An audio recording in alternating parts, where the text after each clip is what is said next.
Welcome to ShareControl, your workspace in the cloud.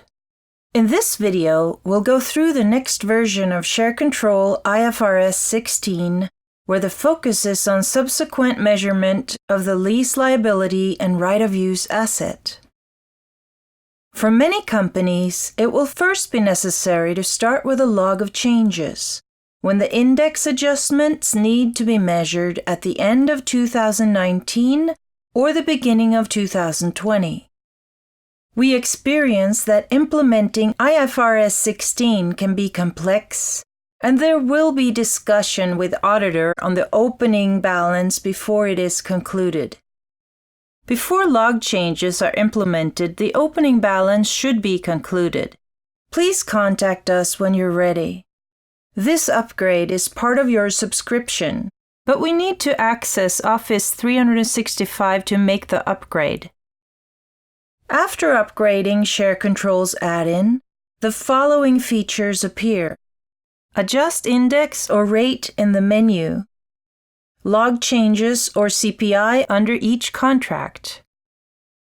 For companies with multiple contracts, we recommend to use the feature in the menu to update several contracts simultaneously. For companies with just a few contracts, you can use the CPI function under Log Change. Adjust CPI. Index regulation notification appears on the front page, and you can go directly from there to the contract to be adjusted. Press the Index Regulations and the menu. Enter new minimum lease payment based on the adjusted lease payment invoice from the lessor, and modify the date for the next index adjustment if the suggested date is not correct. Press Save when you're finished. When the calculation is updated, this appears as follows.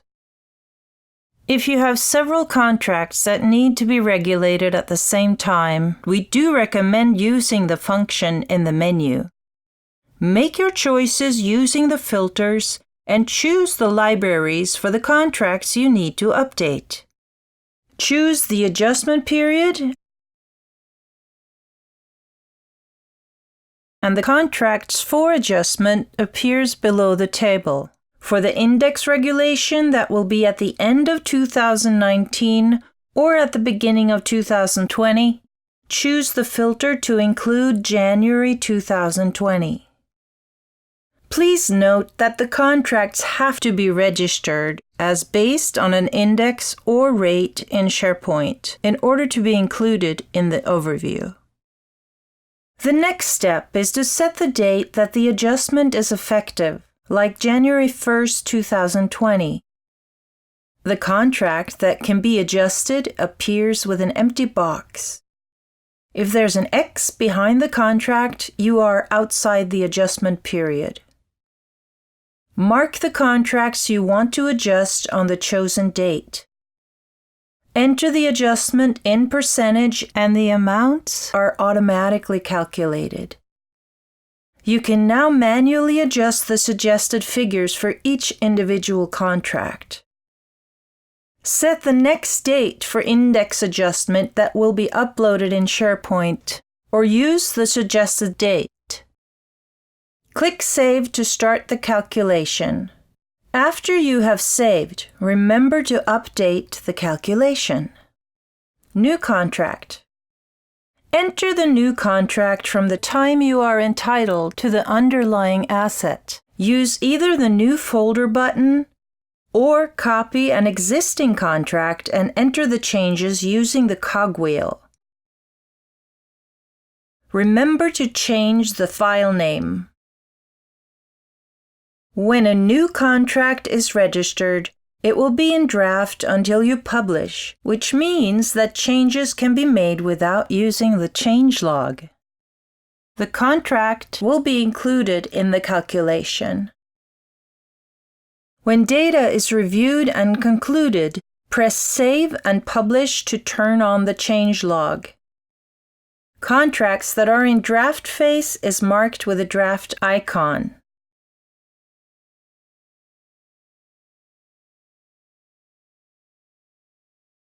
Calculation file.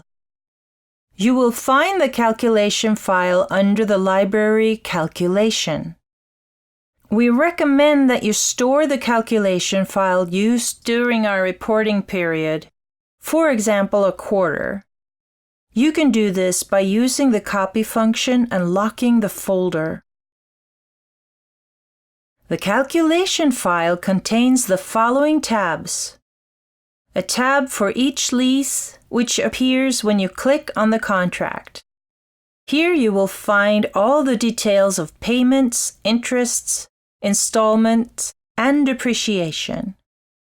This is where you can check that the lease agreements are properly registered. A menu tab where all analysis and sorting takes place.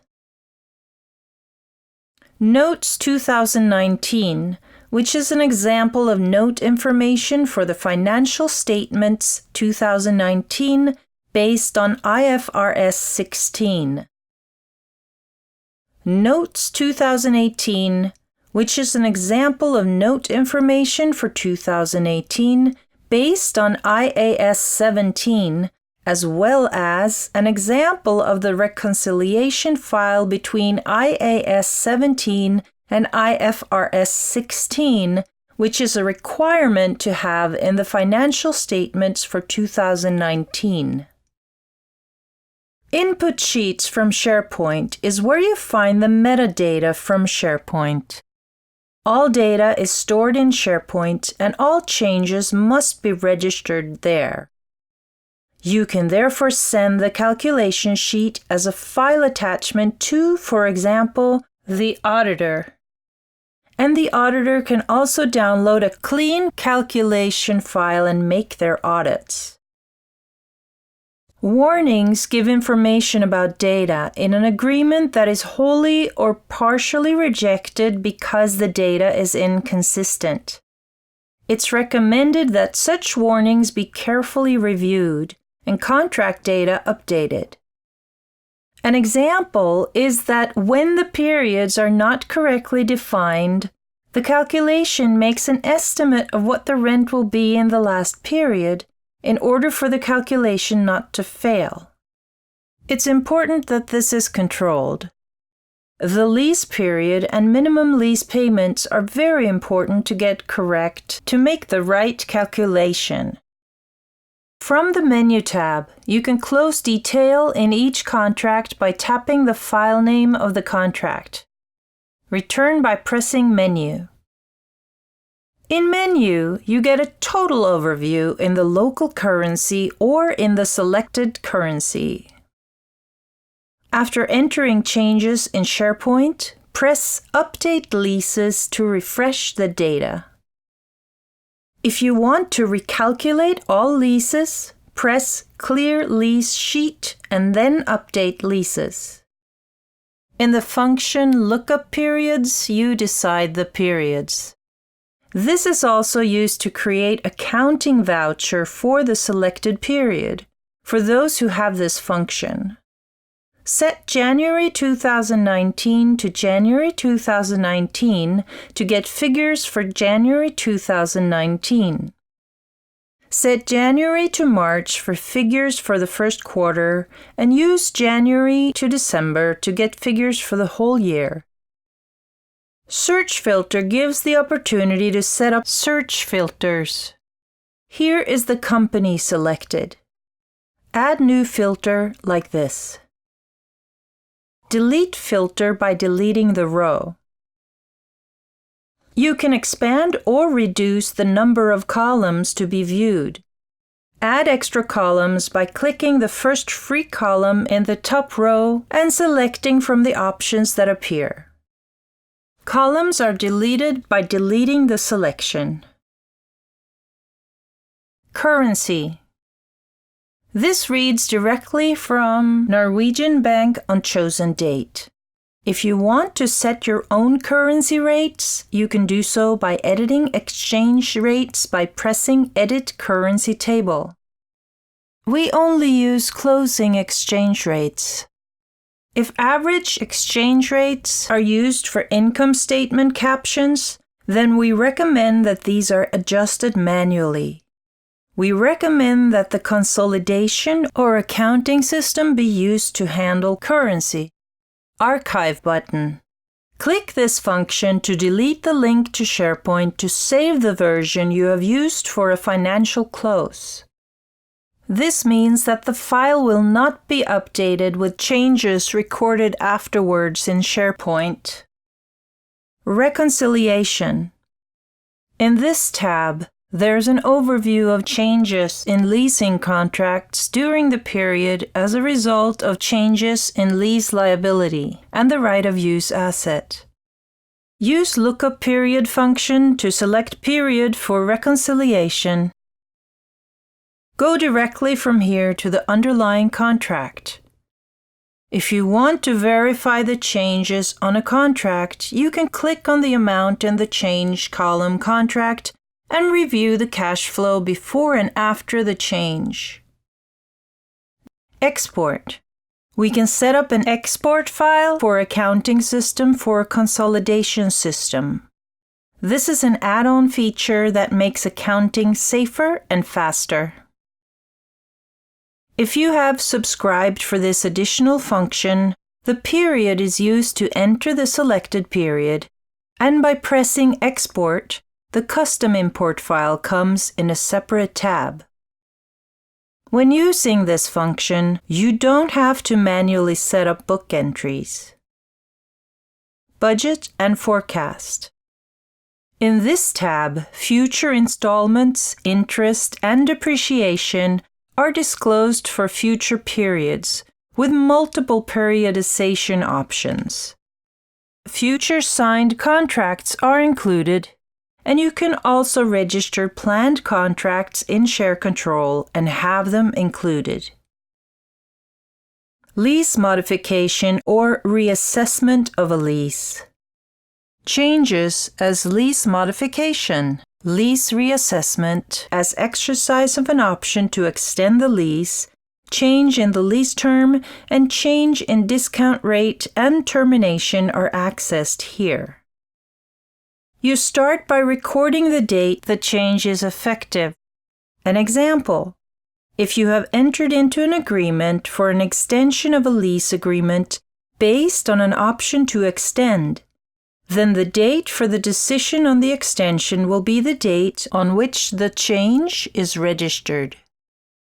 If there are several events with different dates that shall be registered, then this must be repeated for each change.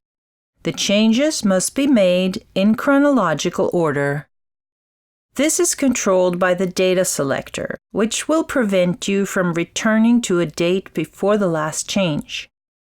This means, for example, that if you want to enter an extension of a contract before you make a CPI regulation, then the extension must be entered before the CPI regulation is entered. In case of an error, you can go back to the previous version using the changelog. We recommend using the comment headline for changes so that you can review changes that have been made. If there are several changes that take place on the same date, the changes can be registered simultaneously. It's important that the date of change is correct and is consistent with the month the change should be recorded. Discount rate. Changes in the discount rate are made here. A change in the discount rate by, for example, based on an extension of the contract, or based on that the contract is regulated based on change in the discount rate, is made here. The change is calculated from the time that is registered for the change. Be aware that the discount rate set on January 1st, 2019 is normally not changed without the change in the lease terms. Lease modifications. It's important to distinguish between a reassessment of an existing lease contract and a lease modification. Reassessments relate to change in estimates used in the lease accounting. Modification is a change in the scope of a lease, or in consideration for a lease that was not part of its original terms and conditions. In case there's a change in the rental amount, then the function periods can be used. And here, changes to the rental amount are recorded from the change date registered. Changes can only be made for future periods. All changes will then be discounted to the registered date of the change. Changes to leases contract may be complicated, and we refer to the auditor's publications. There's more detailed information in our user guide on how complex changes are recorded, and we can of course assist in complex situations. There's also the possibility of copying the lease to a test page and evaluate the outcome before you make the changes on the actual lease. Termination. In ShareControl, there are two options to terminate a contract. Situation A, a termination that is an option in the original contract. In this case, the reduction in the cash flow reduces the future depreciations and do not result in a gain or loss on termination, except in those cases where the termination has an immediate effect. In this case, answer no to the question, is the change a lease modification? Situation B. You agree to terminate an existing agreement and enter a new agreement with the same landlord. The termination of the existing contract was not part of its original terms. In this situation, the termination of the existing contract is a lease modification, and the answer should be yes. Enter the date the termination is effective to stop the cash flow at this date. Future depreciations are not changed and a gain and loss is recognized. The new contract is entered from the commencement date. Change of option for extension. You can go directly from the front page to the current contract if you have registered the date for the option to extend. Choose Extension Options and make the changes, such as exercising an option that has not previously been included in the calculation. Keep in mind that the date you have registered is the time the change is recorded and the time you discount the changes in future payments and adjust the lease liability and the corresponding right-of-use asset. Purchase options. If you have a right to purchase the underlying assets, then this is registered here. By turning on a purchase option, the lease liability and the right-of-use asset increase with the discounted value of the payment for the right-of-use asset at the end of the lease contract. The residual value should be set to the same value, so that the right-of-use asset is then depreciated to the residual value. Purchase option date is the date on which the lease payment is discounted to and the period the change is accounted for. We have now shown some of the functionality in an upgraded version of ShareControl IFRS 16. More information and guidance can be found in the operating instructions found on our website. ShareControl is a company with experienced accountants and IT experts who are here to help you. Visit us at sharecontrol.no.